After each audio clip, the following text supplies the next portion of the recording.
Liberty Nation with Tim Donner. And now we have reached a portion of Liberty Nation Radio which we entitle Talkin Liberty. It's when we re-engage with our constitutional lawyer, LibertyNation.com legal affairs editor, and our guardian of individual liberty, Scott Cosenza. Hello, Scott. Hello, Tim. Well, let's dive right in. It's a shock to me that you would lead off the topics we're going to discuss today with something from Philadelphia, a place you know little, if anything, about. But be that as it may, a Philadelphia nonprofit is opening the nation's first supervised injection site, and the U.S. attorney promises a street fight. The cradle of liberty, Tim, as I like to say. It is really a remarkable story. And this is something that exists in Canada and many places. There are none currently in the United States. This will be the first supervised injection site. This is a place where intravenous drug users are permitted to go and carry with them their drugs. Basically, we're talking about heroin here, and use it safely. Safely meaning there are people there who have Narcan who can administer it if they OD. They can call the authorities, medical authorities, and also they are not in danger of violence and so forth. They can access social services. There will be access to basically social workers and health, public health types in this facility to try to address the ills of the population of IV drug users. Is the level of knowledge about this that's required for the average person a little bit too much for them to not support this? In other words, on the surface, of course, it looks terrible. Wait a minute, we're going to get heroin users in our neighborhood. If it takes 2 or 3 levels of explanation, I'm wondering whether it's something that can be broadly accepted. Or is it something that they will accept, but it's going to take a lot of time? I think and hope it's the latter. Right now, there are 3 to 4 overdose deaths in Philadelphia. I think every day or maybe Pennsylvania. It's a catastrophic problem. Pennsylvania has got the worst, and Philadelphia has got the worst heroin problem of any major city. Bet worse than Chicago, and this is by the numbers, Tim. By the way, I'm not talking about by the percentages. It's not a per capita problem. I mean, far and away, and it's not the most populous city in the country. So they've got to do something, and I think that the people of the region have a sense of that. Now, one of the things that was sort of, I don't know if ham-handed is the right way to say it, but it seems unfortunate, is that the neighborhood that they had initially proposed to put this facility in, called Kensington, is a neighbor that no Philadelphian would ever dispute is the tip of the spear in terms of the crisis with heroin.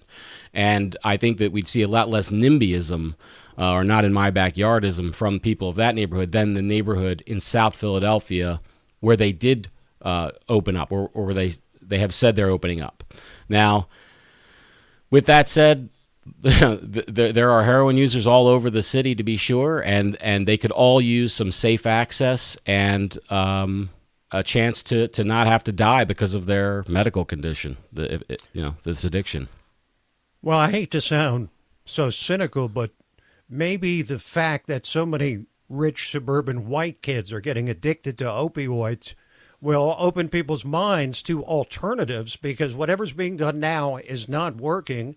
And the basic idea of treating it as a public health issue and a personal health issue as opposed to an issue worthy of incarceration seems to me the direction that we're moving in, however slowly. That's right, Tim. But also, we're going to be talking about this story, I think, both in the near and the long term, because of Bill McSwain, the U.S. Attorney for the Eastern District of Pennsylvania, has vowed to fight it, and by all indications has been a robust opponent of this place allowing itself to open its doors by proclaiming that it is essentially going to operate like a crack house.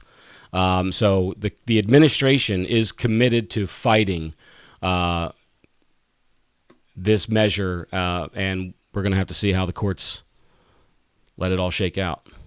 All right, let's move to the Supreme Court, which has weighed free speech and the right to encourage illegal immigration as they hear oral arguments in a case this week. And it seems to me this is a real cutting-edge issue, Scott. Tim, this story concerns a woman who defrauded a bunch of immigrants, some of whom tried to obey the law and conform to a program that she held out that would help them change their status from illegal to legal, or in a better way, from legal to even better. So basically somebody who had a visa to somebody who was perhaps a naturalized citizen or a green card holder.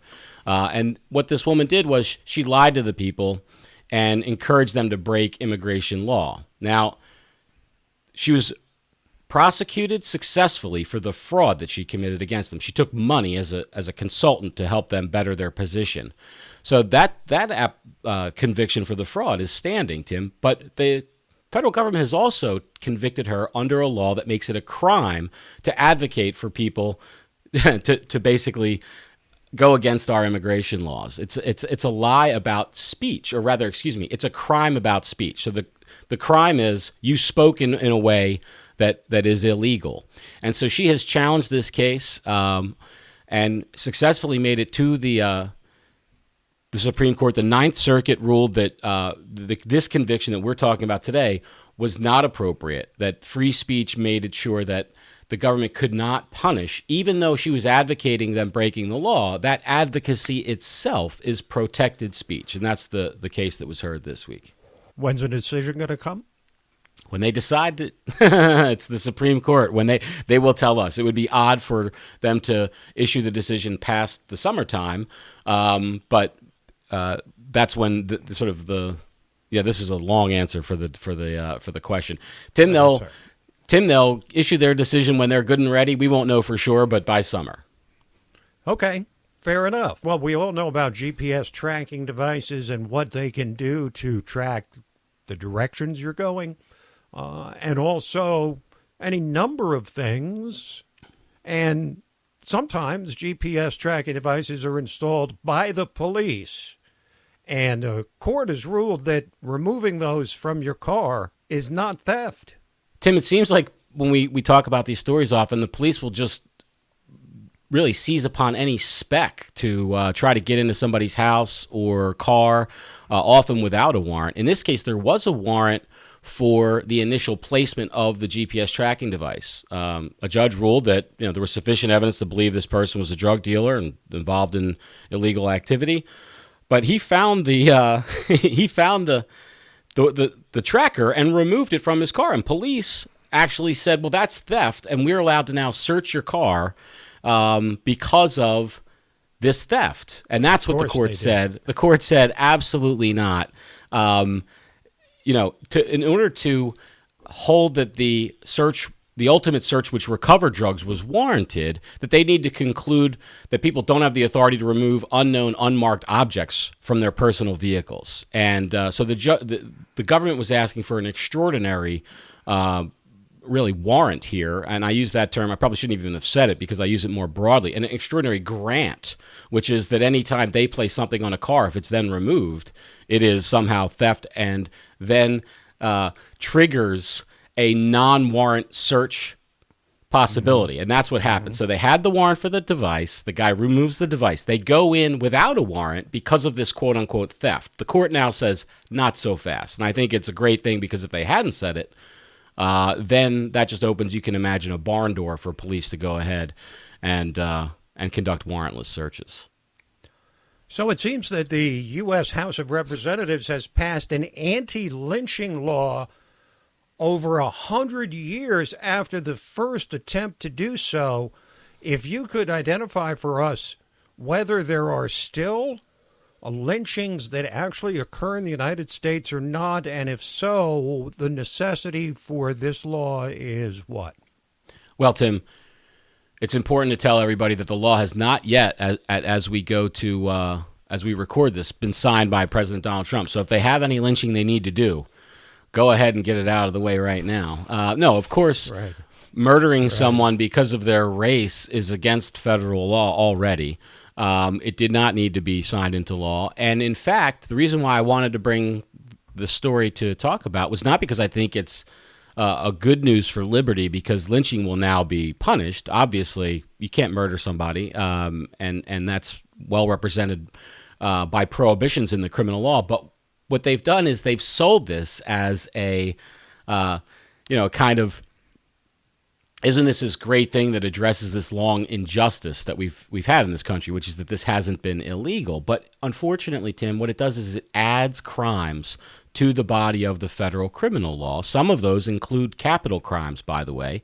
And these same folks that, on one day will be railing against the over-criminalization of the society and the federalization of the criminal law, the same folks oftentimes who will laud this kind of proposal. But in fact, this is that kind of proposal. It increases federal criminal penalties for many crimes. And unfortunately, the people who are actually prosecuted under those crimes are not often the ones that are envisioned when the press conferences, congratulating themselves for passing the law are held.